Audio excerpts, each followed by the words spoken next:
झारखंड की राजनीति अब लगातार करवट लेना शुरू हो चुकी है। झारखंड में इसी वर्ष विधानसभा चुनाव होना और ऐसे में कहा जा सकता है कि सभी पार्टियां अपने आप को संगठन स्तर पर मजबूत कर रही ताकि विधानसभा में ज़्यादा से ज़्यादा सीट जीतकर सरकार बना सके।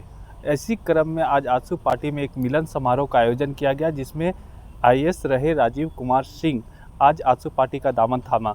मौके पर क्या कुछ कहा, आइए आपको सुनाते हैं। की सरकार की जो अपना कॉन्सेप्ट था या फिर आज के लिए जो हमारी कल्पनाएं हैं उसे धरातल पर उतारने का बेस्ट समय फिर से आ गया है। फिर से वो चुनौती सामने है जब जनता के सामने खड़ा होकर उनका विश्वास जीतने का। तो इसकी लगातार हम लोग कोशिश ये लगातार चल रही है, संपर्क हमारा लोगों के पास है।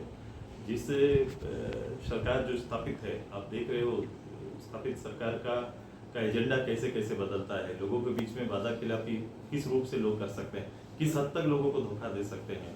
सबसे बड़ा धोखा होता है जनरेशन को धोखा देना। इन्होंने नए जनरेशन को धोखा दिया है, यूथ को धोखा दिया है।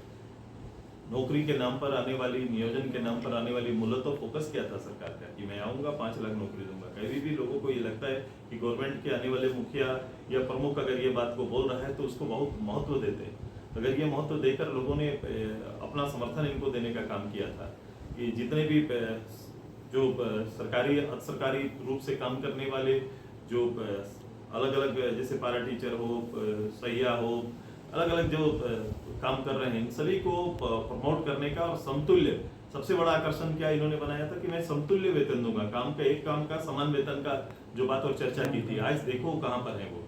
आज उनके जवाब देना चाहिए। नई बात बोलने का अब समय खत्म हो गया, जवाब देना चाहिए। मैंने कहा था कि 5 लाख साल में देने वाली, जो 6 साल में 30 लाख नौकरी देने वाली 30,000 पर आके अटक गई है। हम तो अभी एक बयान आया था कि 30,000 नौकरी हम लोग देंगे। याद होगा विधानसभा की मेरी वो बातें, जब मैंने कहा था, जब ये खुद मुख्यमंत्री तब थे, हाउस में थे, मैंने कहा था कि 50,000 नौकरी भी आपके द्वारा आप सीधे लोगों को सरकारी नौकरी नहीं दे पाएंगे आप। मैंने कहा था। आज देखो, मैंने पिछला बार जब मैंने बात की थी तो 5,300 सरकारी नौकरी आज तक दिए थे। और जो भी बातें अभी चल रही है, जो बातें और चर्चाएं चल रही है, बिल्कुल से एक धोखा खाया हुआ नौजवान कहीं ना कहीं सड़कों पर भटक रहा है और भविष्य के लिए चिंतित है। आइए, अब समय आ गया है, सरकार को इनके विश्वास करने का समय खत्म हो गया, इसको जवाब देने का समय आ गया है और इस राज्य के नौजवान तैयार हैं परिवर्तन के लिए। आने वाले समय हमें यहाँ के लोगों के और झारखंड के हित के वो सारे विषयों के साथ, वो सारे संकल्पों के साथ हम फिर से वापस हम लोग आएंगे और एक बड़ी तैयारी उसको लेकर चल रही है। जब कल 1500 टीचरों को नौकरी दी गई और उस कार्यक्रम में ये प्लान ही इनका नहीं था। ये 1500 को नौकरी का प्लान ही सरकार ने सोचा भी होता तो मान जाते। ये पिछली सरकार का सोचा हुआ को आज नियुक्ति पत्र बांट रहे। मैंने होता ना, कोई आपकी कल्पना का भी रहता कि आपकी कल्पना से ये चीज तैयार हुआ तो हम मान जाते। अब देखें, अभी विधानसभा चल रहा था, सड़कों पर हमारे सिपाही खड़े हैं, वो चाह रहे थे, वो उनकी लड़ाई 1 साल से लगातार आश्वासन पर चल रहा है। पिछली बार जब आंदोलन में थे उसे आश्वस्त किया गया था, 1 साल बाद फिर से धोखा मिला। कल फिर भारी बारिश के बीच में वो मोराबादी में तंबू ताने पड़े रहे। मैं काफी दुखी हूँ कि जो लोग इस राज्य की सेवा दे सकते हैं, ऐसा नहीं कि सिपाही का पद खाली नहीं।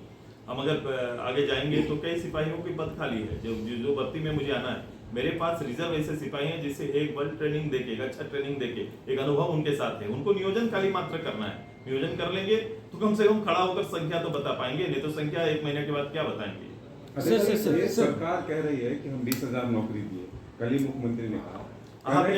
आपने ये देखा होगा, हजारीबाग, धनबाद, रांची, हर प्रमंडल पर इनका चला था, एक सभा चला था। लोगों को कॉन्ट्रैक्ट जॉब दे के भेजे थे कि आप जाओ, कहीं पर जाओ और काम करो। और जो लोग गए हैं उनका हिसाब मांगो ना, उनके पोर्टल पर तो हिसाब होना चाहिए। उन्होंने कहा था कि जितने लोग को हम भेज रहे हैं उन पोर्टल में मेरा हिसाब है। हजारीबाग में जो इन्होंने सभा किया, हजारीबाग में खड़ा होकर जिन लोगों को नियुक्ति पत्र बांटे थे, वो नियुक्ति पत्र वाले आज कहाँ हैं ये पहले सरकार बताए। जिनको धनबाद में बांटा था वो लोग कहाँ हैं वो बताए। दुमका में जिनको बांटा वो लोग कहाँ हैं ये बताए। जो लोग रांची में बांटा गया जिसको नौकरी, वो लोग कहाँ हैं बताए। विपक्ष पर आरोप लगा। देखिए, ऐसा है कि मैं अपने 31 साल के सीधे सरकारी कार्यकाल में बाद में 2 साल और भी सरकारी तंत्र के अंदर ही काम किया। मतलब ये कि बहुत सारी सरकारों के साथ में मैंने काम किया।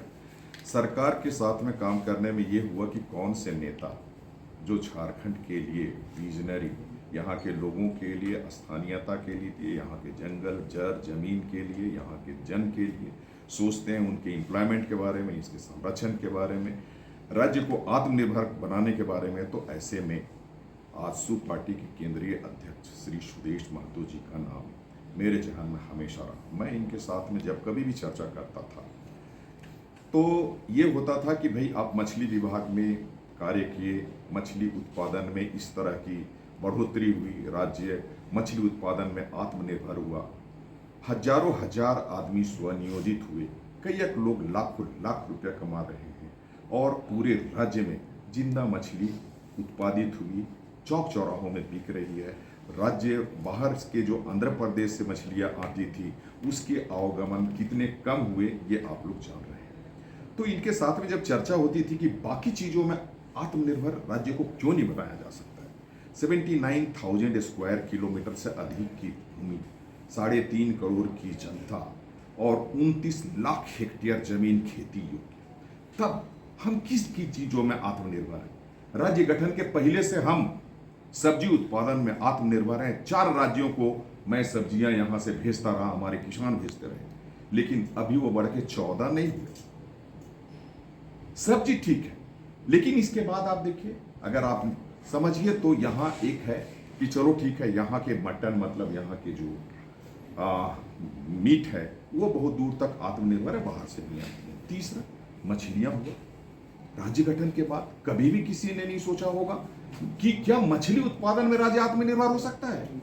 आज के तारीख में हम बेरोजगारी, स्वनियोजन, किसी को जोड़ नहीं रहे हैं कहीं से।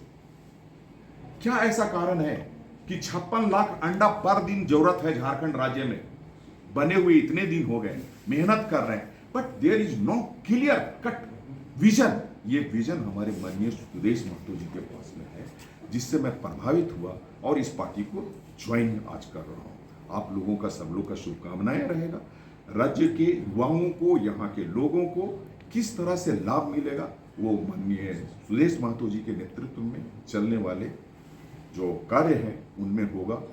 अंडे उत्पादन में, आपको दलहन उत्पादन में, तिलहन उत्पादन में, ठीक है, हम गेहूं चावल में आत्मनिर्भर नहीं हो सकते हैं।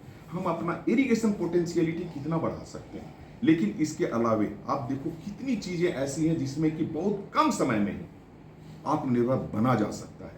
तो क्या यहाँ पर सिर्फ मिनरल मतलब विस्थापन और क्या बोलते हैं उसको, यहाँ से माइग्रेशन, उसी पर हम लोग झेलते रह रहे हैं। जब पीने का पानी भी पूरा सुचारू ढंग से नहीं उपलब्ध करा सके तो फिर इरिगेशन का, गाय गोरू को पीने का पानी कैसे। तो ये सब विजन मैं जब डिस्कस किया इनके साथ में, तो ये सब विजन मुझे पता चला। मैं कहा या ठीक है, इस पार्टी को ज्वाइन करके मैं इनके नेतृत्व में एक सदस्य बन करके राज्य के जनता के बीच में इनकी सोच को लेकर के जाने का काम करूँ। बहुत बहुत ठीक।